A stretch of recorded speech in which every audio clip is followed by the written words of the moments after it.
आपण बघताय 10च्या बातम्या एबीपी माझावर. आता आणखी काही घडामोडी. खासदार संजय राऊत यांना कथित पत्राचाळ प्रकरणामध्ये ईडीकडून अटकेची कारवाई करण्यात आल्यावर 100 दिवस ते तुरुंगात होते. यावेळी त्यांनी नरकातला स्वर्ग पुस्तक लिहिलं. आता या पुस्तकाची हिंदी आणि इंग्रजी आवृत्ती देखील आली आहे. या नव्या पुस्तकामध्ये 4 प्रकरणं नव्याने जोडण्यात आली आहेत. यामध्ये माजी उपराष्ट्रपती जगदीप धनखड यांचा तडकाफडकी राजीनामा का घेण्यात आला याबद्दल एक दावा करण्यात आला. धनखड यांच्या निवासस्थानी मोदी सरकार विरोधी कारस्थान सुरू होतं म्हणून सरकारने राजीनामा मागितला. धनखड यांनी विरोध केल्यावर ईडीने तयार केलेली फाईल त्यांच्या समोर ठेवली असा गौप्यस्फोट या पुस्तकातून करण्यात आलाय.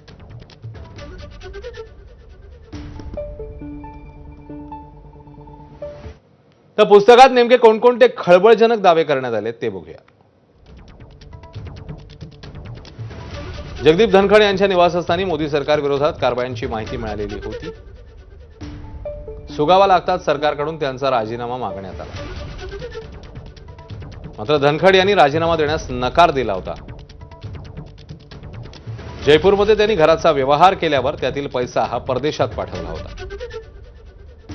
सरकारने याच प्रकरणावरून ईडीने फाईल तयार केली आणि हीच फाईल जगदीश धनखड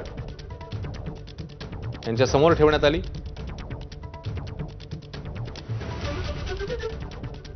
तर कसाब प्रकरणावर देखील भाष्य करण्यात आलंय. या पुस्तकात अजमल कसाबच्या आठवणी तुरुंग अधिकाऱ्यांमध्ये घोळत राहतात.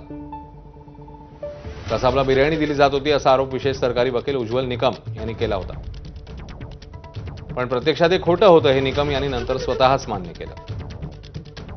या एका विधानामुळे, खोट्या विधानामुळे काँग्रेस राष्ट्रवादीची बदनामी झाली. आणि विडंबना म्हणजे निकम यांनाच पुढे 2024 मध्ये भाजपची उमेदवारी मिळाली आणि राज्यसभेवर पाठवलं गेलं.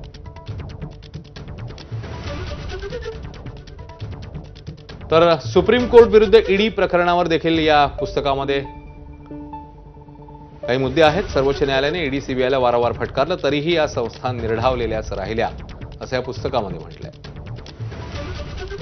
कर्नाटकचे मुख्यमंत्री सिद्धरामय्या यांच्या पत्नीच्या जामीन प्रकरणी मुख्य न्यायाधीश भूषण गवई यांनी ईडीच्या वकिलांना जाहीरपणे फटकारलं.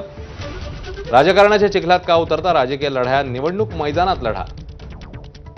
केंद्र सरकारने संसदेत मान्य केलं की गेल्या 10 वर्षात ईडीने 193 राजकीय व्यक्तींवर गुन्हे दाखल केले पण शिक्षा केवळ दोघांनाच झाली.